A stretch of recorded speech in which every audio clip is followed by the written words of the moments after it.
আসসালামু আলাইকুম ওয়া রাহমাতুল্লাহি ওয়া বারাকাতুহু। আপনারা ভালো আছেন? যারা ভালো আছেন মেহেরবানি করে সামনে একটু আগায় বসেন। যারা ভালো আছেন, যারা দাঁড়িয়ে আছেন মেহেরবানি করে প্যান্ডেলে বসার জন্য অনুরোধ করছি। যদি বসার মতো রুচি না থাকে তাহলে এভাবে দাঁড়িয়ে না থাকলেই ভালো। যারা দাঁড়িয়ে আছেন মেহেরবানি করে প্যান্ডেলে বসার জন্য অনুরোধ করছি। আমরা আল্লাহ সুবহানাহু ওয়া তাআলার দরবারে শুকরিয়া জানাই, যিনি আজকের এই মাহফিলে আমাদেরকে শরীক হওয়ার তৌফিক দিলেন।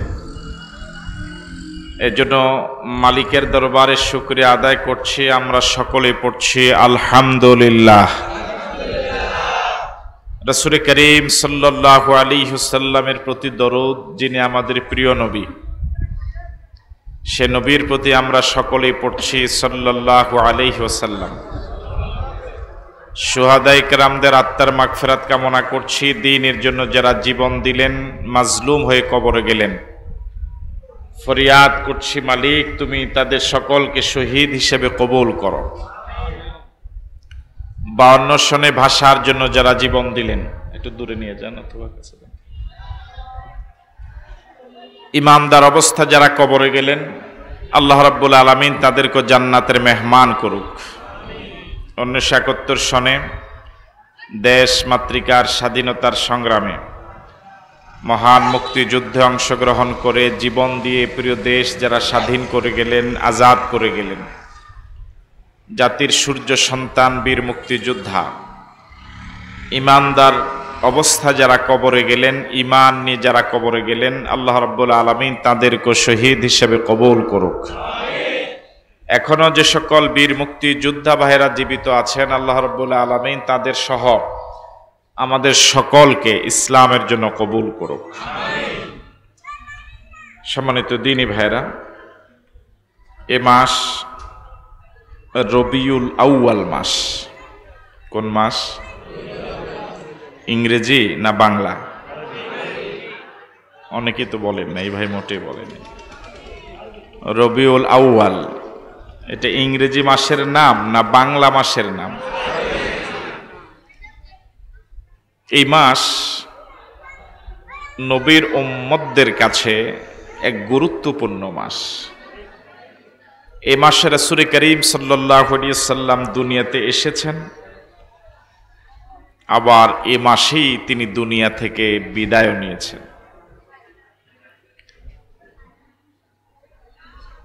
আমরা এখানে যারা আছি সকলে কি একই পীরের মুরিদ? সকলে কি একই দলের মানুষ? আমরা যে যে পীরের মুরিদ, ওই পীর, দাদা পীর, ওনাদের সম্পর্কে আমাদের মোটামুটি এটা জানা থাকে। যে যে দল করেন ওই দলের গুরুত্বপূর্ণ কিছু নেতার জীবন ইতিহাস কর্মীরা জানে। কিন্তু দুর্ভাগ্যজনক হলেও সত্য, আমরা যারা নবীর উম্মত বলে পরিচয় দেই, আমরা উম্মতেরা নবীর জীবনী ঠিক সেভাবে জানি না। আপনাদের জবাবে তো বোঝা যায় আমার এই কথাটা সঠিক হয়নি। সঠিক? রাসূল করিম সাল্লাল্লাহু আলাইহি ওয়াসাল্লামের জীবন ইতিহাস আলোচনা করাও সওয়াবের কাজ। তার জীবন ইতিহাস বিগত ১৫০০ বছর ধরে পৃথিবীর শুধু মুসলমানরাই আলোচনা করেননি, শুধু পৃথিবীর মুসলমানেরাই তার জীবনী লিখেননি। পৃথিবীর অসংখ্য অমুসলিম, খ্রিস্টান এবং ইহুদি রাসূল করিম সাল্লাল্লাহু আলাইহি ওয়াসাল্লামের জীবন ইতিহাস আলোচনা করেছেন জীবনভর, এবং তারা রাসূলের জীবনীও লিখেছেন খুব চমৎকারভাবে। পৃথিবীর বিধর্মী যারাই রাসূল করিম সাল্লাল্লাহু আলাইহি ওয়াসাল্লামের জীবন ইতিহাস লিখেছেন, এই পৃথিবীর যত বড় মাপের মনীষীকে তারা তাদের লেখনীতে স্থান দিয়েছেন, মুহাম্মদুর রাসূলুল্লাহ সাল্লাল্লাহু আলাইহি ওয়াসাল্লামের স্থান হলো প্রথমে। এটা যদি কোনো মুসলমান তার লিখিত কিতাবে মুহাম্মদুর রাসূলুল্লাহর স্থান প্রথমে দিত, তাহলে এটা যুক্তিসঙ্গত হতো, এর ব্যাখ্যার কোনো প্রয়োজন ছিল না। যেহেতু ওনারা মুসলমান, রাসূলকে নবী মানেন, তো নবীর উম্মতেরা নবীকে তো প্রথমেই জায়গা দিবেন। কিন্তু যারা বিধর্মী, যারা ইহুদি এবং খ্রিস্টান, তারা কোন দুঃখে দিবে? এর একটা প্রশ্ন জাগে না? তাদেরকে প্রশ্ন করা হয়েছিল, তোমরা তো মুহাম্মদকে নবী মানো না, তোমরা কেউ ঈসাকে নবী মানো, কেউ মূসাকে নবী মানো, তো তোমরা তোমাদের নবী ঈসা এবং মূসাকে বাদ দিয়ে মুহাম্মদুর রাসূলুল্লাহকে কেন প্রথমে জায়গা দিলে? তারা সকলেই স্বীকৃতি দিয়েছেন, সব মানুষকে বিবেচনা করেছি, আমাদের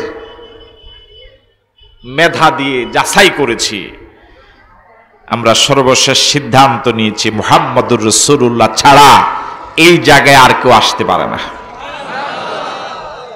এমন নবীর উম্মত হতে পেরে খুশি না বেজার? এই জন্য আওয়াজ দিয়ে বলুন আলহামদুলিল্লাহ, আরো জোরে বলুন আলহামদুলিল্লাহ। রাসূল করিম সাল্লাল্লাহু আলাইহি ওয়াসাল্লাম 570 খ্রিস্টাব্দে রবিউল আউয়াল মাসে সোমবার সুবহে সাদেকের সময় দুনিয়াতে এসেছেন।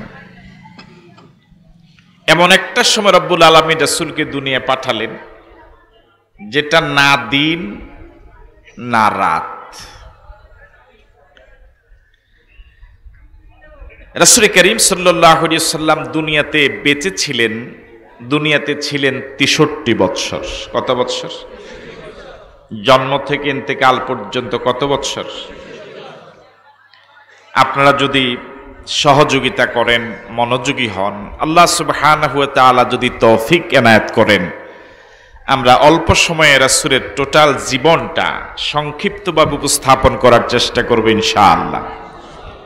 মুখস্থ করা লাগবে, আমি জিজ্ঞেস করলে যাতে করে জবাব পাওয়া যায়, এজন্য মনোযোগী হয়ে শোনা লাগবে। রাজি আছেন ইনশাআল্লাহ? রাসূলের 63 বৎসর মৌলিকভাবে প্রথমত 2 ভাগে বিভক্ত। কয় ভাগে? নবুয়তের আগে 40, নবুয়তের পরে 23। এবার বলুন তো রাসূল পৃথিবীতে কত বৎসর জীবিত ছিলেন? ও যুবক বলে নাই, কত বৎসর জীবিত ছিলেন? এই 63 বৎসর প্রথমত কয় ভাগে বিভক্ত? 1, নবুয়তের আগে 2, নবুয়তের পরে কত? 40 যোগ 23 73 হয়। কেমন? ও কয় 73 হয়। কত হয়? নবুয়তের পরের 23 আবার 2 ভাগে ভাগ। কয় ভাগে? 2 ভাগে। নবুয়তের পরে কত বৎসর? কথা বলেন, কত বৎসর? ওই 23 বৎসর আবার 2 ভাগে বিভক্ত। হিজরতের আগে 13, হিজরতের পরে 10। 13 যোগ 10 কত হয়? হিজরতের আগে কত? হিজরতের আগের 13 বৎসরকে বলা হয় রাসূলের মাক্কি জীবন, আর হিজরতের পরের 10 বৎসরকে বলা হয় রাসূলের মাদানী জীবন। এবার জবাব পাওয়া যাবে? হিজরতের পরে টোটাল কত বৎসর? হিজরতের আগে কত বৎসর? নবুয়তের পরে টোটাল কত বৎসর? 23 বৎসর। কয় ভাগে বিভক্ত? 1 মাক্কি, 2 মাক্কি জীবন কত বৎসর? মাদানী জীবন কত বৎসর? 10 যোগ 13 23 যোগ 40, এই তো মুখস্থ হয়ে গেছে। মাক্কি জীবন 13 বৎসর 4 ভাগে বিভক্ত। পড়া আস্তে আস্তে একটু কঠিন হচ্ছে না? মাক্কি জীবন কত বৎসর? কথা বলে না কেন? কত বৎসর? 13 বৎসর। কয় ভাগে বিভক্ত? প্রথম ভাগে 3 বৎসর, দ্বিতীয় ভাগে 2 বৎসর, 3 নম্বর ভাগে 5, 4 নম্বর ভাগে 3। আমরা এইভাবে বলি 3, 2, 5, 3 বলা যাবে? রাসূলের মক্কি জীবন কত বৎসর? আওয়াজ দিয়ে বলেন। 13 বৎসর। কয় ভাগে বিভক্ত? 1, 2, 5 বলে ফেলছে। 1, 2, 3, 4। মাশাআল্লাহ। 3, 2, 5, 3 মোট কত হলো? 13 বৎসর। আমরা সংক্ষিপ্তভাবে এই 4 পর্বকে একটু সংক্ষেপে আলোচনা করব ইনশাআল্লাহ। ঠিক আছে? প্রথম ভাগে কয় বৎসর? এই 3 বৎসরে রাসূল করিম সাল্লাল্লাহু আলাইহি ওয়াসাল্লাম গোপনে গোপনে দাওয়াত দিয়েছিলেন। রাসূল কি আল্লাহ পাকের বান্দাদেরকে দাওয়াত দিয়েছিলেন? ইন্না লিল্লাহ। দেন নাই? কিসের দাওয়াত দিয়েছেন?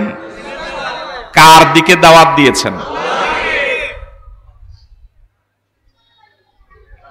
আমরা কি এখন দাওয়াতি কাজ করি?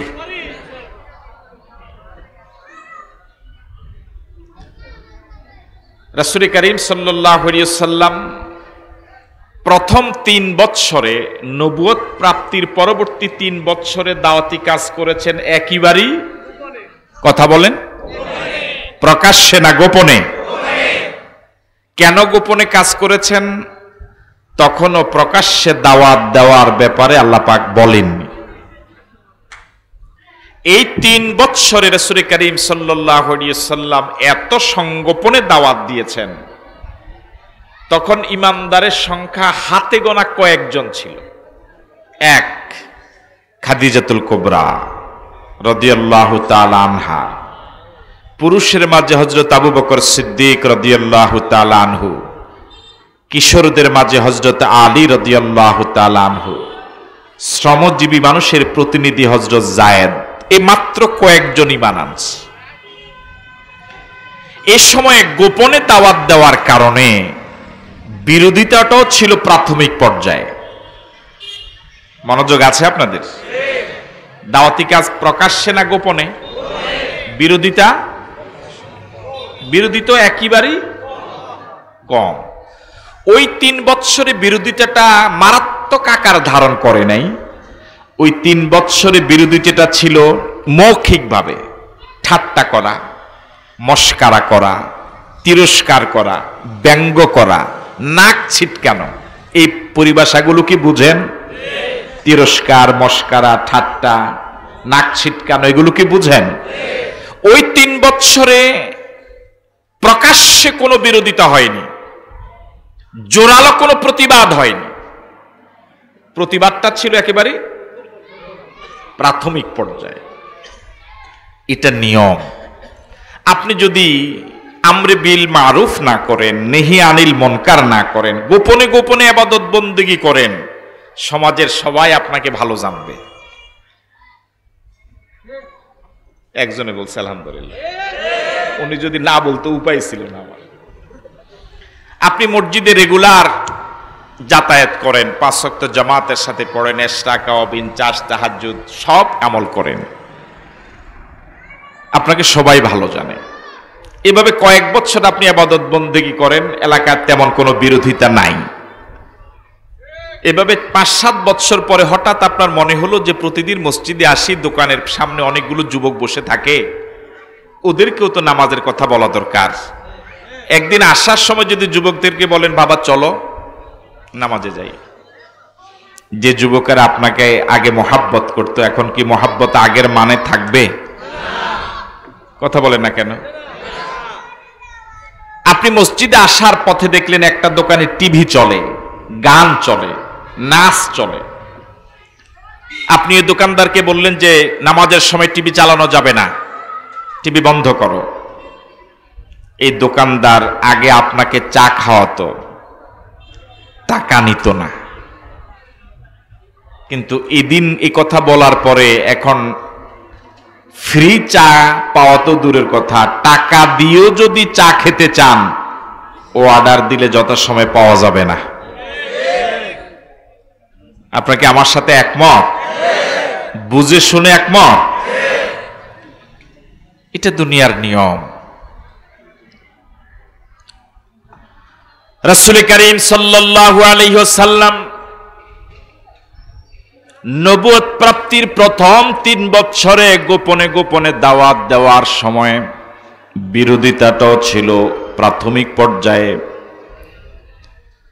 শুধুমাত্র ঠাট্টা তিরস্কার ছিল, নাক ছিটকানো ছিল, মৌখিক বিরোধিতার মাঝে সীমাবদ্ধ ছিল।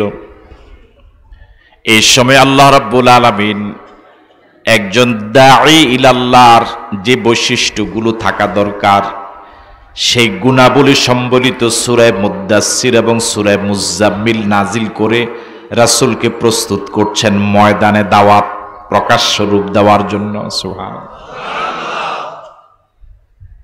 3 বছরের আলোচনা শেষ।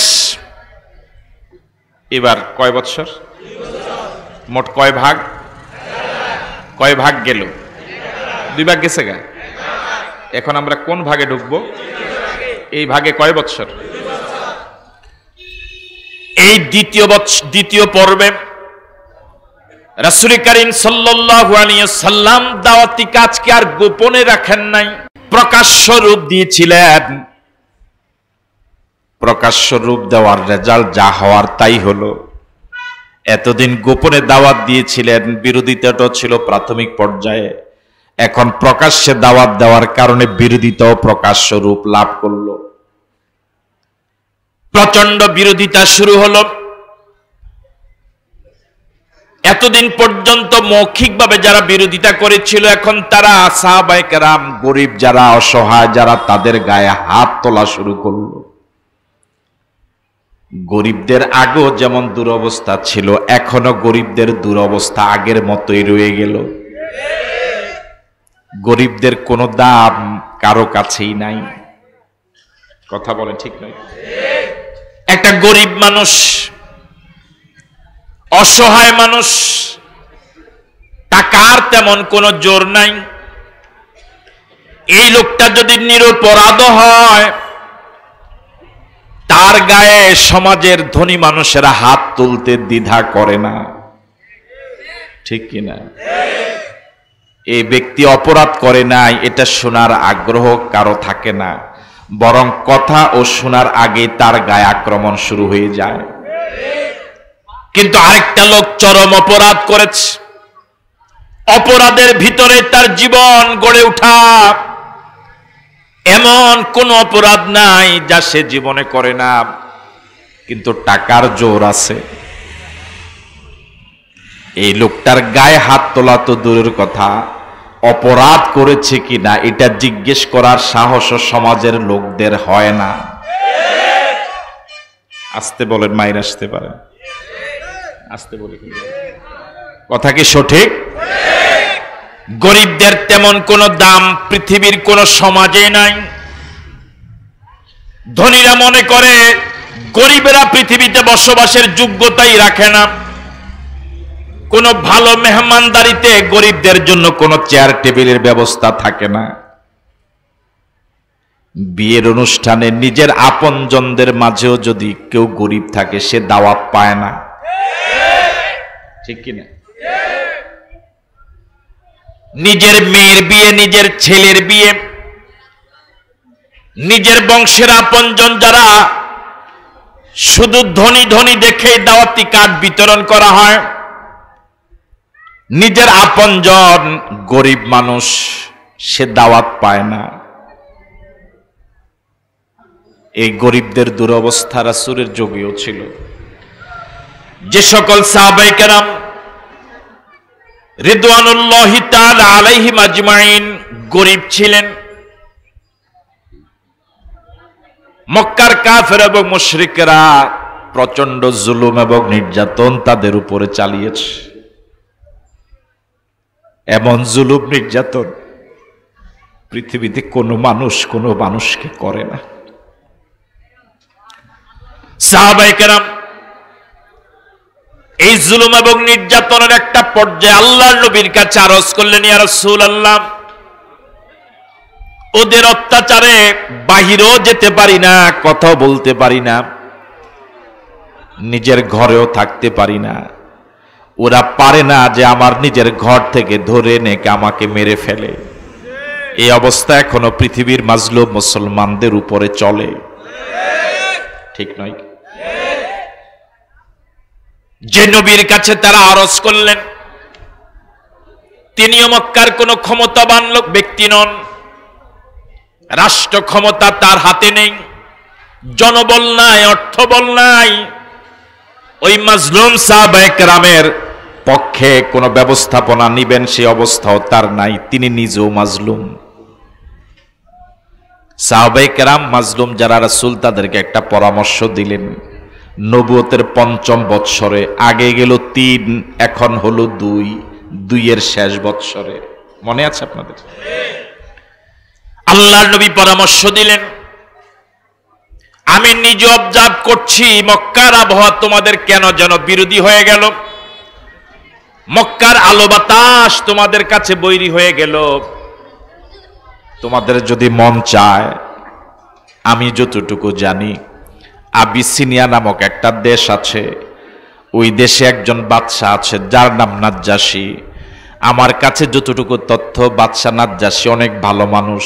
আশা করা যায় সে দেশে যদি তোমরা হিজরত করে যাও, বাদশা নাজ্জাশী তোমাদের অসম্মান করবে না।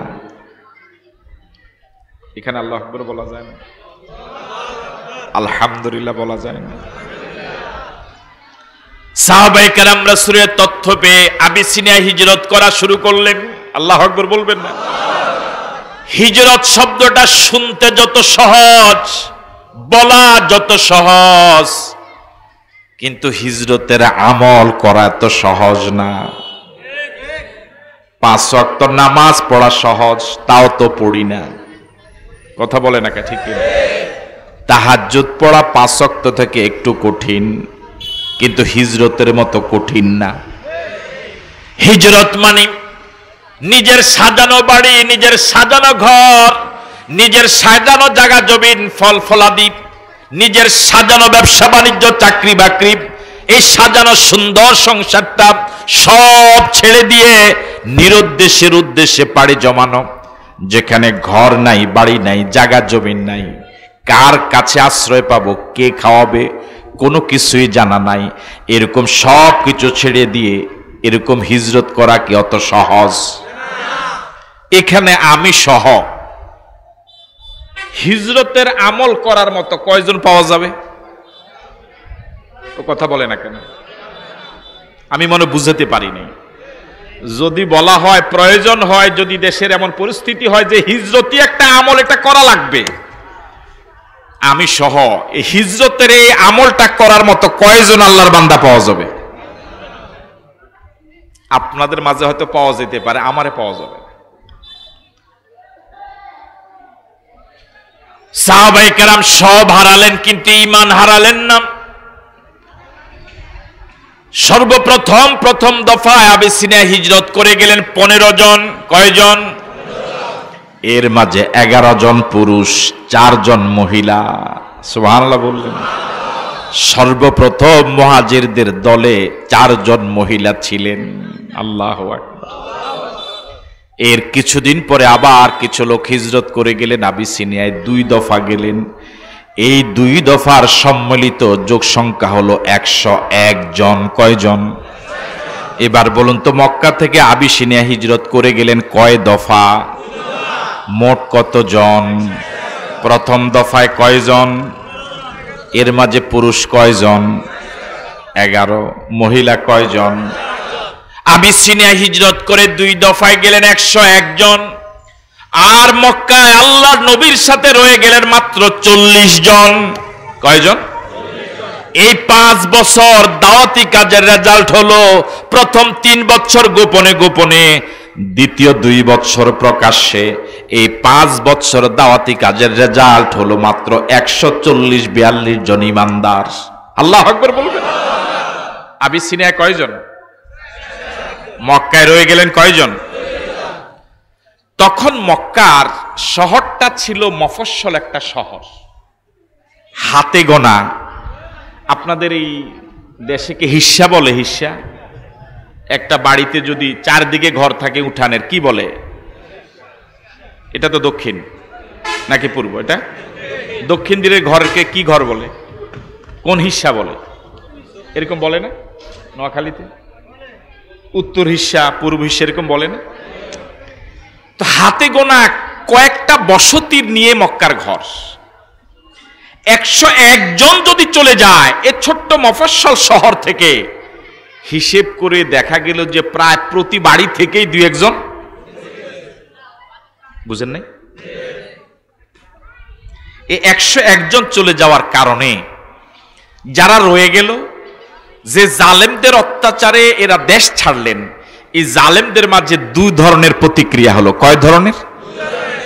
প্রথমত, কিছু জালেমদের মাঝে এমন প্রতিক্রিয়া হলো যে আল্লাহ, এদের প্রতি এত জুলুম করেছি, যে জুলুমের কারণে ওরা ঘরটা ছেড়ে গেল, বাড়িটা ছেড়ে গেল, চাকরি বাকরি সব ছেড়ে চলে গেল। তাদের ভিতরে নিজের অনুভূতিতে একটা মায়া জাগলো যে না, তাদের প্রতি এরকম জুলুম করা কি হয় নাই, ঠিক হয় নাই। গতকালকে তার সাথে চা খেয়েছি, পরশুদিন ওর সাথে বাজারে গিয়েছি, এর আগের দিন ওর সাথে খোঁজ গল্প করেছি, এত জুলুম আমরা করেছি, ও দেশটা ছেড়ে গেল। কিছু জালেমদের মনে নিজের অজান্তেই এই মাজলুমদের প্রতি মায়া জাগলো। সুবহানাল্লাহ। এবং এই মায়ার প্রতিক্রিয়া হলো এই জালেমদের মাঝে অনেকেই এই মায়ার কারণে মুসলমান হয়ে গেল। এটা নিয়ম, এটা সূত্র। যে ব্যক্তির উপরে, যে দলের উপরে, যে রাষ্ট্রের উপরে জুলুম হবে, ওই দেশ, ওই দল, ওই ব্যক্তির জনপ্রিয়তা তার অজান্তেই বেড়ে যাবে। এটা হচ্ছে জুলুমের রেজাল্ট। শুধুমাত্র মাজলুমরা একটু ধৈর্য ধরলেই হয়, একটু ধৈর্য ধরতে পারলেই রেজাল্ট তার ঘরে। কিন্তু আমরা তো অধৈর্য হয়ে যাই, এই জন্য আমরা রেজাল্টটা ঘরে তুলতে। জালেমদের মাঝে মক্কার থেকে যায়, আর জালেমদের মাঝে কয় ধরনের প্রতিক্রিয়া হলো? এক, কিছু লোকের ভিতরে মায়া জেগে গেল। আর দ্বিতীয় প্রতিক্রিয়া হলো এরকম কিছু জালেম কাপড়ের যদি ময়লা লাগে, সাবান দিয়ে ধুইলে জামা কাপড়ের ময়লা যায়। কয়লা চিনেন? সাবান দিয়ে সারা জীবন যদি কয়লা ধোন, কয়লার ময়লা কি যাবে? যাবে? খাতামাল্লাহু আলা কুলুবিহিম ওয়া আলা সামইহিম ওয়া আলা আবসারিহিম গিশাওয়া। যে জালেমদের অত্যাচারে সাহাবায়ে কেরাম নিজের জন্মভূমি ছেড়ে আবিসিনিয়া গেলেন, সাহাবায়ে কেরাম দেশ ছেড়ে চলে যাওয়ার কারণে ওই জালেমদের সাহাবায়ে কেরামের প্রতি আগে যে ক্ষোভ ছিল সে ক্ষোভ আরো বেড়ে গেল। সিদ্ধান্ত নিল ওরা দেশটা ছেড়ে চলে গেল, দেখায় দিব। কথা বুঝেন? সাহাবায়ে কেরাম দেশ ছেড়ে চলে যাওয়ার কারণে ওদের আপাতত খেলা, কথা বলে না কেন? দেশে থাকলে যেভাবে খেলতে সুবিধা, নিষিদ্ধ করলে খেলা বন্ধ। ওরে কথা কয় না কেন? নিষিদ্ধ না করলে খেলা। ইমাম সাহেবকে ইমামতিতে রাইখা জ্বালানো যত সহজ, ইমামতি থেকে বিদায় করে দিলে খেলাই বন্ধ। ওরে কথা বলে না কেন? আপনারা কি বুঝেন কিছু না? এমনি বলেন। এই জন্য বুদ্ধিমান জালেম সে রাইখা জ্বালায়, আর যে একটু মাথা গরম সেই সাথে সাথে কি করে দেয়, তাড়াইয়ে দেওয়া পরে চিন্তা করে, হায় রে গতকালকে তারে জ্বালাইলাম, আজকে কারে জ্বালাম, তখন সে আরেকজনে যায় ধরে। ঠিক নয় কি? এদের জুলুমের মাত্রা আগেও বেশি ছিল, এখন এত মেজাজ গরম হলো তারা তাৎক্ষণিক সংসদ অধিবেশন ডাকলো, কারণ দেশ তো তাদের। যখন ইচ্ছা তখনই আইন করতে পারে, যার বিরুদ্ধে ইচ্ছা তার বিরুদ্ধে আইন করতে পারে। তারা তাৎক্ষণিক সংসদ অধিবেশন বসিয়ে মশাওয়ারা করে সিদ্ধান্ত নিল, এতদিন পর্যন্ত এদের মিশন, এদের ভিশন, এদের আদর্শ ছিল আমাদের মক্কার বাউন্ডারির ভিতরে। 101 জন চলে গেল আবিসিনিয়া, এখন তাদের আদর্শ তো চলে যাবে দেশের বাহিরে, এখন আন্তর্জাতিক মানের হয়ে যাবে, ইন্টারন্যাশনাল হয়ে যাবে। সুতরাং বহির্বিশ্বে এই আদর্শকে প্রচার হতে দেওয়া যায় না। ঠিক আছে কথা? এই জন্য ওরা সিদ্ধান্ত নিল, 2 জন কূটনীতিক প্রতিনিধির দল ঠিক করলো। কয়জন? 2 জন। এক দেশের সাথে আরেক দেশের যে দুতিয়ালি করে, এটাকে রাজনৈতিক পরিভাষায়, রাষ্ট্রীয় পরিভাষায় বলা হয় কূটনীতি। 2 জন প্রতিনিধি ঠিক করলো কোথায় পাঠাবে। ভুলে গেছেন আপনারা? কোথায় পাঠাবে? কয়জন? একজন হলো আবু জেহেলের আপন ভাই, মান তো বুঝে আসছে আপনাদের। 2 হযরত আমর ইবনুল আস রাদিয়াল্লাহু তাআলা আনহু, তিনি তখনও কালিমা পড়েন নাই, কিন্তু আল্লাহ পাকের মেহেরবানিতে পরবর্তীতে কালিমা পড়ে জলিলুল কদর সাহাবী হয়ে গিয়েছিলেন। তিনি ইসলামের যুগেও বড় মাপের কূটনীতিক ছিলেন, ইসলামের আগেও রাষ্ট্রীয় কূটনীতিক ছিলেন।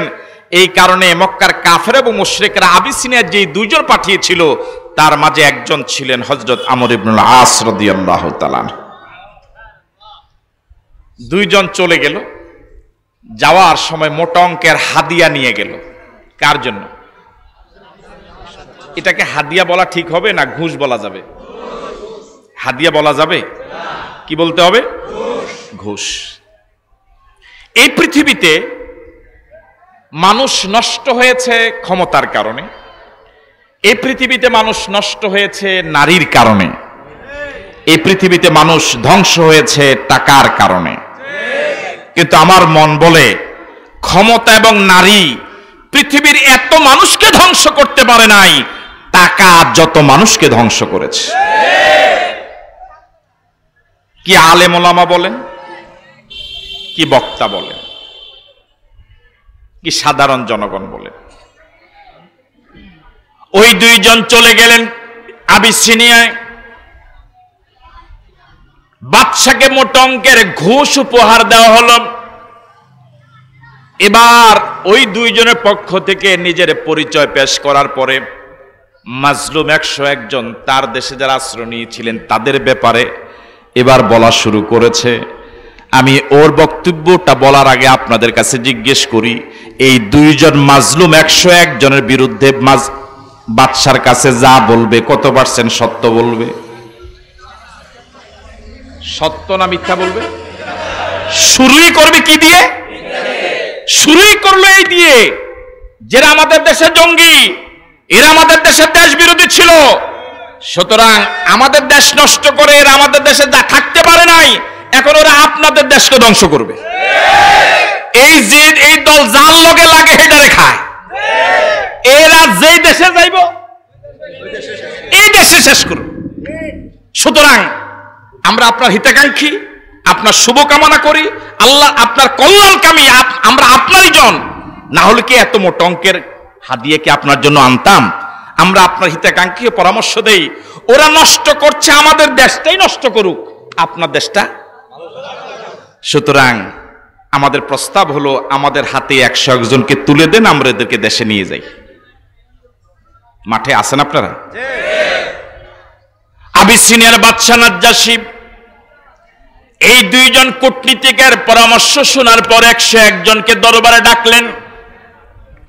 ওই 101 জনের নেতৃত্ব যিনি দিয়েছিলেন সাহাবায়ে কেরামের মাঝে, তিনি হলেন রাসূলের চাচাতো ভাই হযরত আলী রাদিয়াল্লাহু তাআলা আনহুর আপন ভাই, আবু তালেবের ছেলে হযরত জাফর ইবনে আবি তালেব রাদিয়াল্লাহু তাআলা আনহু। হযরত জাফর ইবনে আবি তালেব 101 জনের নেতৃত্ব দিচ্ছেন। বাদশার দরবারে জ্বালাময় এক ভাষণ দিলেন। ওই ভাষণের এক পর্যায়ে সূরা মারইয়ামের প্রথম দিকের কয়েকটা রুকু তেলাওয়াত করে শোনালেন। আল্লাহু আকবার। বাদশা নাজ্জাশীর দরবারে হযরত জাফর ইবনে আবি তালেব সূরা মারইয়াম তেলাওয়াত করা শুরু করলেন। আমার ভাইরা সভাসদবর্গ সকলে লক্ষ্য করলো, সূরা মারিয়াম তেলাওয়াত শুনে বাদশার অজান্তে চোখ থেকে পানি গড়িয়ে পড়া শুরু করেছে। বাদশা স্বপ্রণোদিত হয়ে বলে ফেলল, ওদের জবান থেকে যে কালাম আমি শুনলাম এটা দুনিয়ার কোন মানুষের কালাম হতে পারে না। আল্লাহু আকবার। আমার ভাইরা, বাদশা সিদ্ধান্ত জানিয়ে দিলেন, তোমরা আমাকে যে ঘুষ অফার করেছ এই ঘুষ তোমরা নিয়ে যাও, আর তোমরা যত চেষ্টাই করো এই 101 জন মাজলুমকে তোমাদের হাতে তুলে দেব না। এদের মতো লোক আমার দেশে থাকলে আমার দেশের সৌভাগ্য খুলে যাবে। আমার দেশের জন্য এই জাতীয় রক্তগুলো দরকার, আমি রাষ্ট্রীয়ভাবে এদের সেবা যত্ন করব। এই দুইজনের মিশন পাস না ফেল? কত নাম্বার ফেল? 100 নাম্বার ফেল না 00 পেয়ে? এই দুইজন চলে আসলো মক্কায়, লোক নিয়ে না শূন্য হাতে। ইজ্জত এখন কি আগের মতো? যাওয়ার সময় মেজাজ যেরকম একটা ভাব ছিল, একটা স্টাইল ছিল, এখন আসার সময় কি সে স্টাইল কি আর আছে? হ্যাঁ, এখন আর চেহারায় সে লাবণ্যতা নাই, সে হাস্যাস বাস্যাস চেহারা নাই। মক্কায় আসার পরে মক্কার নেতারা তো অধীর আগ্রহে অপেক্ষমান, ওরা নিয়ে আসবে, আসার পরেই শুরু হবে। ইয়ে তো আগে রেডি, কথা বুঝেন নাই? শুধুমাত্র নাম দিয়ে দেওয়া হবে। এখন আসলো কি হাতে? এখন এদের মেজাজ হ্যাঁ আগের থেকে আর একটু বাড়ছে না কমছে? এবার আসলে এই দ্বিতীয় পর্ব আমরা শেষ করলাম। এবার আমরা ঢুকবো রাসূলের জীবনের, মক্কি জীবনের তৃতীয় পর্বে। তখন রাসূলের বয়স 46 বছর। কত বছর? এতক্ষণ আমরা বলেছি রাসূলের জীবনের নবুয়তের 5 বছরের কথা।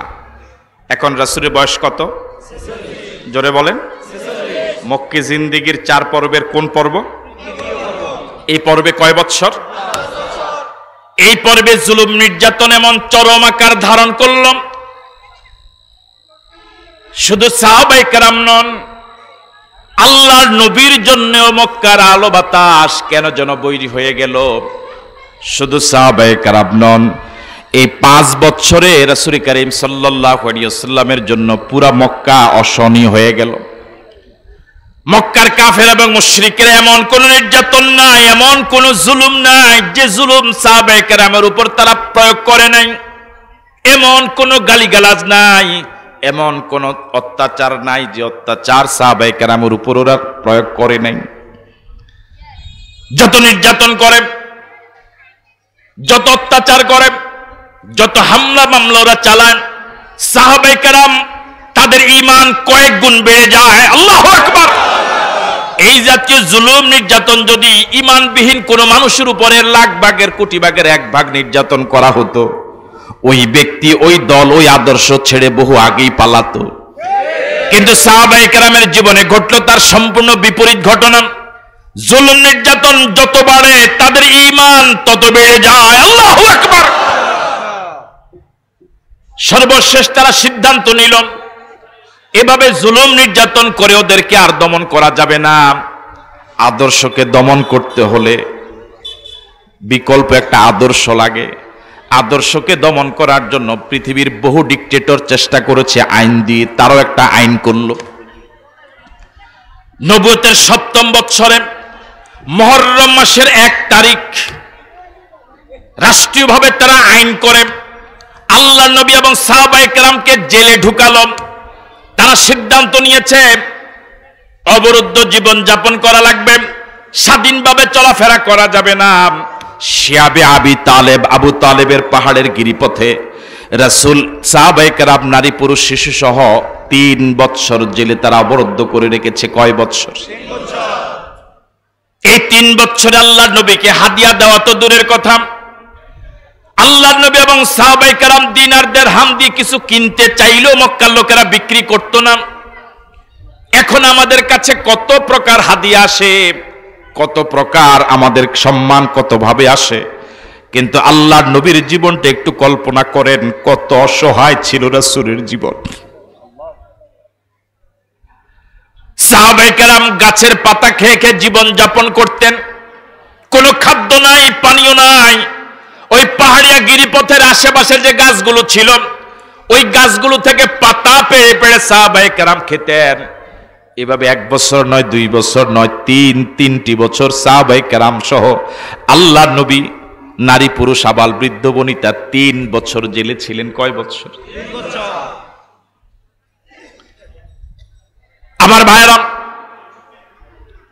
তারা যে আইন করে আল্লাহর নবীকে অবরুদ্ধ করেছিল, ওই আইনটা লিখিত আকারে, চামড়া লিখিত আকারে ওই আইনটা তারা কাবার দেয়ালের মাঝে লটকিয়ে রেখেছিল। 3 বছরের শেষ প্রান্তে, এখন রাসূলের বয়স প্রায় 50। মনোযোগ আছে আপনাদের? 3য় পর্বের মেয়াদ শেষ দিকে। এই 3য় পর্বের 5 বছর কোনদিন সাহাবায়ে কেরাম সুখ পায় নাই। এই 5 বছর জুলুম নির্যাতনের সব সীমা অতিক্রম করেছে। একটা দিনের জন্য সাহাবায়ে কেরাম সুখে ঘুমাতে পারে নাই। এই 5 বছরে সাহাবায়ে কেরাম একটা দিন আনন্দে কাটাতে পারে নাই। 5 বছরের শেষ দিকে আল্লাহর নবীর বয়স তখন প্রায় 50। আল্লাহ নবী একদিন চাচা আবু তালেবকে বললেন, চাচা আপনাকে একটা তথ্য দেই, আমাদেরকে ওরা যে আইন করে অবরুদ্ধ করেছে, জেলে রেখেছে, ওই আইনটা তারা লিখিত আকারে কাবার দেয়ালের মাঝে লটকিয়ে রেখেছে। ওই আইনটা লিখিত আইনের মাঝে যত জায়গায় আল্লাহ সুবহানাহু ওয়া তাআলার নাম আছে, শুধু আল্লাহর নামগুলোই অক্ষত আছে। আল্লাহর নাম ছাড়া ওদের লিখিত যত আইন আছে সব লেখাগুলো উলুতে খেয়ে ফেলেছে। আরো আস্তে কর।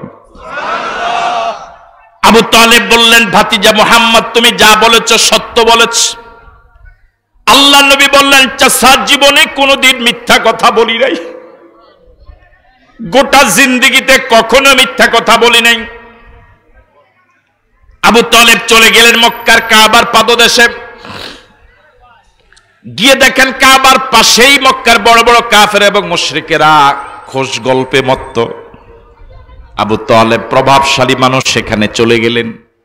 গিয়ে বললেন, মুহাম্মদ আমাকে একটা তথ্য দিয়েছেন, ওই তথ্যটা যদি সঠিক হয়, আমার প্রস্তাব হলো মুহাম্মদকে আর অবরুদ্ধ করে রাখা ঠিক হবে না।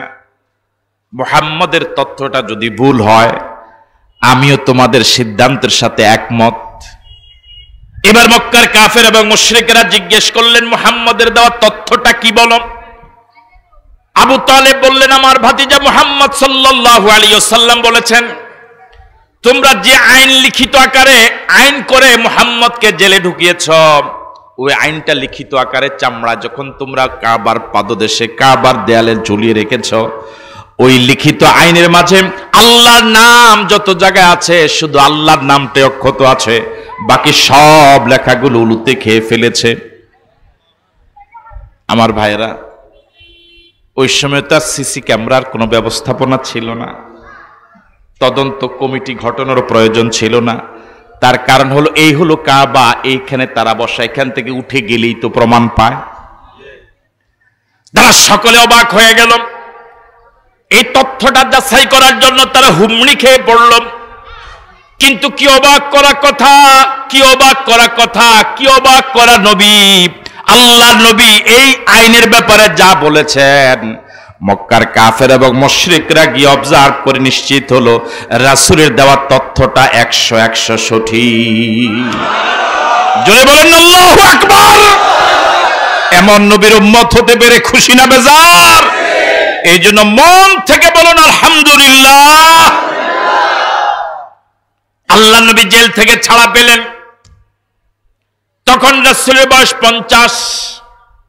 মক্কি জীবনের 13 বছরের 3য় পর্বের শেষ।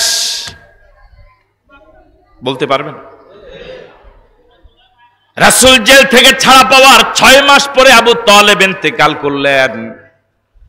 আবু তালেব ইন্তেকাল করার 1 মাস পরে খাদিজাতুল কুবরা রাদিয়াল্লাহু তাআলা আনহা ইন্তেকাল করলেন। রাসূল জেল থেকে ছাড়া পাওয়ার পর 6 মাস পরে আবু তালেব, 7 মাস পরে খাদিজা। যে আবু তালেব ছিলেন বাহিরের আশ্রয়, আবু তালেব যতদিন জীবিত ছিলেন আল্লাহর নবীর গায়ে ওরা আঘাত করার সাহস পায় নাই। বটবৃক্ষের মতো সার্বক্ষণিক ছায়া যিনি দিতেন তিনি হলেন আবু তালেব।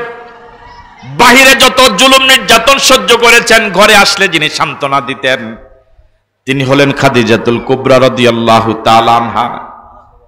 এই নবুয়তের 10ম বৎসরে জেল থেকে ছাড়া পাওয়ার 6 মাস এবং 7 মাসের ব্যবধানে বাহিরের আশ্রয় ইন্তেকাল করলেন, ঘরের সান্ত্বনা ইন্তেকাল করলেন। এই বৎসরটাকে বলা হয় আমুল হুজনে, বিপদের বৎসর। আল্লাহ নবী চরম অসহায় হয়ে পড়ে গেলেন। এমন অসহায়ত্ব আল্লাহ নবীর জীবনে আর কোনোদিন যায় নাই। মনে হবে যেন আকাশ তার উপরে ভেঙে পড়েছে। ঘরেও আশ্রয় নাই, বাহিরেও আশ্রয় নাই, বাহিরেও আশ্রয় নাই, ঘরেও সান্ত্বনা নাই। বলুন তো দেখি, আমরা এখানে যারা আছি, আমার আপনার গোটা জিন্দেগির মাঝে একটা দিনও কি এরকম অসহায় অবস্থায় গিয়েছে? কথা বলেন না কেন গিয়েছে? যে নবী কুল কায়নাতের নবী, তামাম জগতের নবী, রাহমাতুল লিল আলামিন নবী, আল্লাহর পরে যার মর্যাদা, তামাম জগতের উপরে যার মর্যাদা, ওই নবীর জীবন কত অসহায় অবস্থায় কাটছে। বাহিরও আপনজন কেউ নাই, ঘরেও সান্ত্বনা দেওয়ার মতো কেউ নাই। এমন চরম দুর্দিনে আল্লাহ নবী সিদ্ধান্ত নিলেন আর মক্কায় থাকবো না, তায়েফে যাব। কোথায় যাব? আল্লাহ নবী ধারণা করেছিলেন মক্কার লোকদের থেকে তায়েফের লোকেরা হয়তো একটু ভালো হবে, তায়েফের লোকেরা হয়তো আমাকে রিসিভ করবে। আল্লাহ নবী সে সিদ্ধান্তের আলোকে মক্কা থেকে 50 মাইল দূরে তায়েফে গেলেন। সঙ্গে নিলেন একজন, তিনি হলেন হযরত যায়েদ। কয়জনকে নিলেন? রাসূলের জীবনী শোনা থেকে যদি এটার দিকে তাকানো বেশি ফজিলতের হয় তাহলে তাকিয়ে থাকে। ওই দেখেন, আল্লাহ নবী তায়েফে গেলেন। 20 দিন তায়েফে ছিলেন। কয়দিন? জোরে বলেন কয়দিন? কিন্তু রাসূলের ধারণাটা বাস্তবে তার বিপরীত পাওয়া গেল। মক্কার লোকেরা তো এতদিন যত বিরোধিতাই করেছে রাসূলের গায়ে হাত তোলে নাই, কিন্তু তায়েফের দুষ্ট কাফের মুশরিকেরা রাসূলের গায়ে হাত শুধু তোলে নাই, রক্ত পর্যন্ত ঝরিয়েছে। 3টি বার আল্লাহ নবীর গায়ে পাথর মেরে মেরে, পাথরের আঘাতে আঘাতে আল্লাহ নবীকে জর্জরিত করে ফেলেছে। সর্বশেষ আল্লাহ নবী বেহুশ হয়ে মাটিতে পড়ে গেলেন। দেহ থেকে এত বেশি পরিমাণ রক্ত ঝরেছে, রক্তগুলো আল্লাহ নবীর জুতা মোবারকের ভিতরে ঢুকে গিয়ে পা মোবারকের সাথে জুতা মোবারক কলাপস হয়ে গিয়েছে। জুতাকে পা মোবারক থেকে আলাদা করা যায় নাই। এরকম এক চরম দুরবস্থা আল্লাহ নবী পড়লেন তায়েফের ময়দানে। এখন অবস্থায় জানালো, আপনারা কি আছেন মাঠে? এখন আল্লাহ নবী কোথায়? কয়দিন কাটালেন? আপনারা কোথায়? আপনারা যে এখানে এই কারণে তো বুঝেন না। আপনারা যদি সাথে সাথে তায়েফে যেতেন, রাসূল যে জায়গায় যায় কল্পনায় যদি ওই জায়গায় যেতেন তাহলে বুঝে আসতো ভালো। রাসূল তায়েফে গেলেন, আপনারা তো রয়ে গেলেন এখানে, এই কারণে বুঝে আসে না ভালো। আল্লাহ নবী এখন কোথায়? কয়দিন ছিলেন? তায়েফের লোকেরা কি রাসূলের দাওয়াত রিসিভ করেছে না প্রত্যাখ্যান করেছে? তায়েফের পরিবেশটা মক্কা থেকে কিছুটা ভালো না অনেক খারাপ? হ্যাঁ। এখন আল্লাহ নবী দুশ্চিন্তায় পড়ে গেলেন, কি করবেন? তায়েফও থাকার সুযোগ নাই, মক্কা থেকে একবার বেরিয়ে গিয়েছেন, আবার মক্কায় ঢুকারও সুযোগ নাই। কি এক চরম অসহায় অবস্থা আল্লাহ নবীর। তায়েফও থাকতে পারেন না, মক্কায় ঢুকতে পারেন না, এমন জুলুম নির্যাতন, বাহিরও থাকতে পারে না, ঘরেও থাকতে পারে না। এরকম অবস্থা কি এখন পৃথিবীতে মুসলমানদের আছে না নাই? জোরে বলেন আছে না নাই? আমার ভাইয়েরা, আল্লাহ নবী মক্কার বর্ডারে আসলেন। আল্লাহ নবী মক্কার 3 জন ব্যক্তির কাছে রাজনৈতিক আশ্রয় চাইলেন। রাজনৈতিক আশ্রয় বর্তমান পৃথিবীতে এক পরিচিত পরিভাষা, রাজনৈতিক। আল্লাহ নবী রাজনৈতিক আশ্রয় চাইলেন মক্কার 3 জন বড় বড় নেতার কাছে। সর্বপ্রথম একজনের কাছে আশ্রয় চাইলেন, তিনি দিলেন না। দ্বিতীয় আরেকজনের কাছে রাজনৈতিক আশ্রয় চাইলেন, তিনিও রাজি হলেন না। সর্বশেষ একজন রাজি হলেন। যিনি রাজি হলেন তিনি হলেন মুতঈম ইবনে আদি। মুতঈম ইবনে আদি মুসলমান হন নাই, তিনি তখনও নবীকে নবী বলে মানেন না, আল্লাহকে স্বীকার করেন না, কিন্তু মানবতা বোধের কারণে, রাসূলের প্রতি শ্রদ্ধাবোধের কারণে রাসূলকে রাজনৈতিক আশ্রয় দিতে যিনি রাজি হলেন তিনি মুতঈম ইবনে আদি। আল্লাহ নবী মক্কায় ঢুকেছিলেন মুতঈম ইবনে আদির আশ্রয়। যে রাতে মক্কায় ঢুকলেন ওই রাতে আল্লাহ নবী নিজের ঘরেই কাটালেন। মুতঈম ইবনে আদি প্রস্তাব দিল, মুহাম্মদ তুমি যদি ঘরেই থাকো, মক্কার লোকেরা তো জানবে না তুমি যে 20 দিন বাহিরে ছিলে, আবার 20 দিন পরে মক্কায় ঢুকেছ, আমি যে তোমাকে আশ্রয় দিচ্ছি এটা তো মক্কার লোকেরা জানলো না। তুমি আগামীকাল সকালবেলা সব লোকের সামনে দিনের সূর্যের আলোতে কাবা তাওয়াফ করবা। আল্লাহু আকবার। তুমি ভয় পেও না, তুমি ঘাবড়ে যেও না, তুমি পেরেশান হইও না। কাবা তাওয়াফ করাকালীন মক্কার কোন কাফের মুশরিক তোমার বিরোধী কেউ তোমার গায়ে হাত তোলার সাহস পাবে না। আমার 2টা ছেলে আছে, যুবক মানুষ, ওদেরকে আমি সশস্ত্র অস্ত্র ওদের হাতে তুলে দিয়ে ওদেরকে আমি আদেশ করেছি, ওদেরকে আমি আদেশ করব, তুমি যখন কাবা তাওয়াফ করবে তোমার চারপাশে ওরা অস্ত্র হাতে নিয়ে ঘুরবে। যেমন কথা তেমন কাজ। রাসূল বাইতুল্লাহ তাওয়াফ করা শুরু করলেন। মুতঈম ইবনে আদির 2জন ছেলে যুবক মানুষ সশস্ত্র অবস্থায় আল্লাহর নবীর চারপাশে পাহারা দিচ্ছে। মক্কার লোকের এই দৃশ্য দেখে অবাক, চোখ কপালে উঠে যাওয়ার কথা। জিজ্ঞেস করলো, মুতঈম তুমি কি কালেমা পড়েছ? মুতঈম বললেন না। জিজ্ঞেস করলেন তাহলে কি? মুতঈম বললেন আমি মুহাম্মদকে আশ্রয় দিয়েছি। তাদের অনেক খারাপ গুণের মাঝে অনেক ভালো গুণও ছিল। তারা যদি কাউকে একবার আশ্রয় দেয় নিজের জীবন চলে গেল, তার সাথে বিশ্বাসঘাতকতা করে না। বদরের যুদ্ধে 70 জন কাফের নিহত হয়েছিল মুসলমানদের হাতে, 70 জন কাফের বন্দী হয়েছিল মুসলমানদের হাতে। 70 জন কাফের বন্দী হওয়ার পরে আল্লাহ নবী বলেছিলেন, আজ যদি মুতঈম ইবনে আদি জীবিত থাকতো, মুতঈম যদি 70 জন বন্দীর ব্যাপারে আমার কাছে সুপারিশ করত, আমি রাসূল মুতঈমের সম্মানার্থে 70 জনকে আজাদ করে দিতাম। যখন আমাকে কেউ আশ্রয় দেয় নাই, যখন আমাকে মক্কায় ঢোকার জন্য কেউ অনুমতি দেয় নাই, জন্মভূমি আমার, বাপ দাদার জমিন আমার, এই দেশের বৈধ নাগরিক আমি, এই দেশের বৈধ সন্তান আমি আমার দেশের জন্মভূমিতে ঢুকতে পারছি না ওদের জালেমদের অনুমতি ছাড়া। যখন আমাকে কেউ আশ্রয় দেয় নাই, তখন মুতঈম ইবনে আদি আমাকে আশ্রয় দিয়ে দুঃসাহসিক কাজ করেছিল। আজ যদি মুতঈম ইবনে আদি জীবিত থাকতো, সে যদি সুপারিশ করত, তার সম্মানার্থে আমি 70 জন বন্দীকে আজাদ করে দিতাম।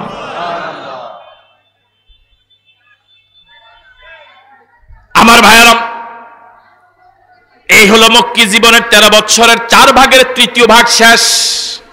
মনোযোগ আছে আপনাদের? এখন রাসূলের বয়স 50 পার হলো, এখন 51 বছর। হিজরতের জন্য আর বয়স আছে কয় বছর? মক্কি জীবনের শেষ কয় বছর বাকি আছে? কয় বছর? এই 3 বছর হলো রাসূলের জীবনে ইসলামের জিন্দেগির এক টার্নিং পয়েন্ট। আল্লাহ রাব্বুল আলামিন রাসূলকে মদিনায় নেবেন, মদিনায় নেওয়ার পর রাষ্ট্রপ্রধান বানাবেন। রাব্বুল আলামিন 51, 52 এবং 53 বছরে 3টি বছর আল্লাহ রাব্বুল আলামিন তার প্রিয় হাবিবের জন্য মদিনার ময়দান তৈরি করছেন। আল্লাহ, রাসূলের জন্য মদিনার স্টেজ তৈরি হচ্ছে। সুবহানাল্লাহ বললেন। 51 বছর বয়সে শেষ 3 বছরের প্রথম বছরে মদিনা থেকে কিছু লোক মক্কায় হজ করতে এসেছিল। ওদের মাঝে 6 জন আল্লাহ নবীর সাথে আকাবা নামক পাহাড়িয়া গিরিপথের অন্ধকার জায়গায় রাতের অন্ধকারে আল্লাহ নবীর সাথে দেখা করে নবীর হাতে শপথ নিয়েছিলেন। এই শপথকে বলা হয় আকাবার প্রথম শপথ। কয়জন? কত বছর বয়সে? বলে গেছেন কত বছর? এই প্রথম বছরে মদিনার 6 জন আল্লাহ নবীর হাতে রাতের অন্ধকারে আকাবা নামক জায়গায় শপথ করেছিলেন। এবার রাসূলের বয়স 52। এই 52 বছর বয়সে আবার হজের মৌসুমে মদিনা থেকে অনেক লোক এসেছিলেন মক্কায়। এবার তাদের মাঝে 12 জন লোক ওই একই জায়গায় আল্লাহ নবীর সাথে রাতের আধারে শপথ করেছিলেন। প্রথম বছর কয়জন?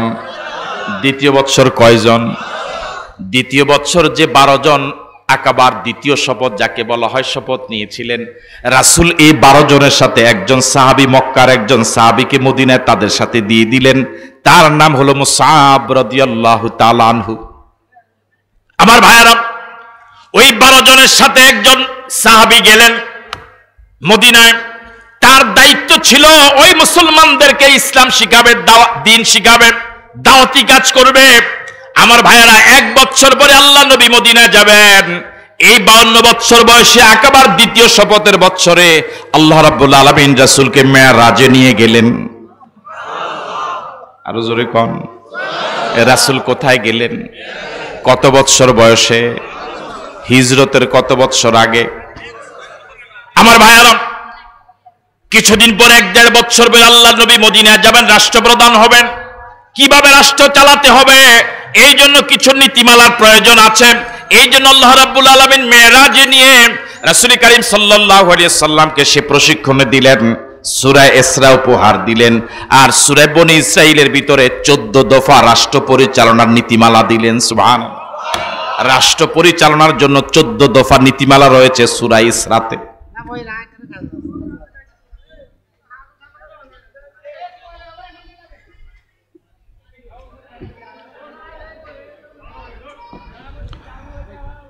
আমার ভাইয়েরা, আপনারা বিরক্ত হচ্ছেন না তো? আর কয়েক মিনিট সময় দেওয়া যাবে তো ইনশাআল্লাহ? কতক্ষণ? কোন জায়গায় আসলাম? 52 বছর বয়স। এবার সর্বশেষ বছর 53 বছর, মক্কি জিন্দেগীর 13 বছরের শেষ বছর। মনোযোগ আছে? এবার মদিনা থেকে অসংখ্য লোক মক্কা এসেছে হজের জন্য। এবার ঠিক একই জায়গায় 72 জন লোক আল্লাহ নবীর সাথে দেখা করেছেন। কয়জন? প্রথম বছর কয়জন? দ্বিতীয় বছর কয়জন? দ্বিতীয় বছর 12 জনের সাথে রাসূল একজন সাহাবীকে দিয়েছিলেন দাওয়াতি কাজ করার জন্য। পরের বছর যে 72 জন এসেছে, নিশ্চয়ই তার দাওয়াতি কাজের রেজাল্ট ঠিক নয় কি? আমরা যদি এই মানসিকতা নিয়ে দাওয়াতি কাজ করতাম, আমরা কোন ওয়াজ করে বেড়াই, বাহিরে বাহিরে, নিজের ঘরে ওয়াজ নাই। আমার নিজের ঘরে বেনামাজি, আমার নিজের ঘরে সুন্নাহ নাই, আমার নিজের ঘরে বেপরদাই মহিলা, আমার নিজের ঘরে সুদের কারবার, ঘুষের কারবার, আমার নিজের ঘরে পর্ণ ছবি। কথা বলেন ঠিক নয় কি? আমরা আজ যারা এসেছি, অন্তত প্রত্যেকে যদি সিদ্ধান্ত নেই আমি আমার ওয়াজ আগে নিজের ঘরে করব। আমি সিদ্ধান্ত নেব আমার কোন ছেলে মেয়ে, কোন পরিবার সদস্য যেন বেনামাজি না থাকে, কেউ যেন শরীয়ত বিরোধী কাজ করতে না পারে, কেউ যেন বেপরদাই না হয়। এভাবে যদি সিদ্ধান্ত নিতে পারি, প্রত্যেকে যদি নিজের পরিবারের দায়িত্বটা নিতে পারি, দাওয়াতি কাজটা যদি পরিবার থেকে শুরু করতে পারি, আমার মন বলে কোন পরিবারে আর কোন আল্লাহ বিরোধী লোক তৈরি হবে না। কথা বলেন ঠিক নয় কি? আল্লাহ রাব্বুল আলামিন আমাদেরকে সাহাবায়ে কেরামের মতো দাওয়াতি কাজ করার তৌফিক দান করুক, বলি আমিন। আরো জোরে সরে বলি আমিন।